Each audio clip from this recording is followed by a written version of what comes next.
Welcome to our channel. భూ కబ్జాల కామంతుడు ఆయన ఓ MLA. ఓ కంట్లో కామం, మరో కంట్లో కక్ష సాధింపులు ఆయన నైజం. ఆయన కన్ను పడితే మహిళైనా భూమి అయినా కబ్జా కావాల్సిందే. పేరుకి పెద్ద కుటుంబం నుంచి వచ్చిన నేపథ్యమంతా నేరాలు ఘోరాలే. గతంలో చేసిన అన్యాయాలు, అక్రమాలు, అఘాయిత్యాలు ఓ లెక్క, ఇప్పుడు అధికార పార్టీగా చేసిన అన్యాయాలు కోకొల్లలు.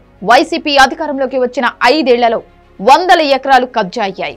వేల మంది మహిళల్ని బెదిరించి వారి మానాలతో ఆడుకున్నాడు. ఎచ్చెర్ల వైసీపీ ఎమ్మెల్యే గొర్లె కిరణ్ కుమార్.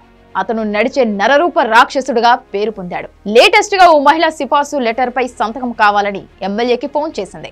ఆమె ఫోన్ నెంబర్ సేవ్ చేసుకొని ఆమె ఫోటో చూసి మనసు పారేసుకున్నాడట.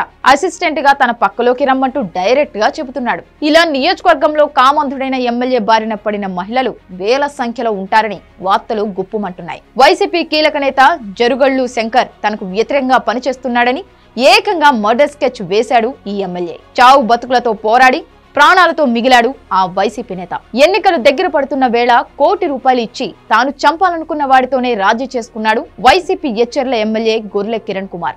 ఎమ్మెల్యే అనే కంటే జగనాసురుణ్ణి మించిన రాక్షసుడు గొర్లె కిరణ్ కుమార్. తన అధినేత పత్రికా సాక్షి లావేరు విలేకరి గురిజా మోహన్ రావు ఎమ్మెల్యే గొర్లె కిరణ్ కుమార్ వేధింపులు తాళలేక ఆత్మహత్య చేసుకుంటానని సూసైడ్ లెటర్ రాసి బలవన్ మరణానికి పాల్పడ్డాడంటే ఈ వైసీపీ ఎమ్మెల్యే ఎంత క్రూరుడో స్పష్టమవుతుంది.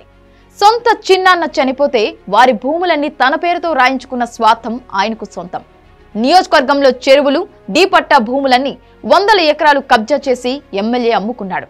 ఎమ్మెల్యేకు అమ్మాయిల్ని సరఫరా చేసే బ్రోకర్ పొందూరు మండలం నందివాడకు చెందిన మజ్జి గోపాలకృష్ణ పేరు పొందాడు. అతని ఆధ్వర్యంలో పొన్నాడ వద్ద నాగావళి నది నుండి రోజుకు 200 పైగా లారీల ఇసుక విశాఖ తరలిస్తూ లోడుకు ₹40,000 వసూలు చేస్తున్నారు. బెదిరింపులు, దాడులు, హత్యలు, లూటీలు, కబ్జాలు, రేపులు ఒకటేమిటి, నేరాలు ఘోరాలు చేయడానికి తనని ఎమ్మెల్యేగా ఎన్నుకున్నారు అనే చందంగా చెలరేగిపోతున్న ఎచ్చెర్ల వైసీపీ ఎమ్మెల్యే గొర్లె కిరణ్ కుమార్ ఆగడాలపై ప్రజా వ్యతిరేకత నివురుగప్పిన నిప్పులా ఉంది.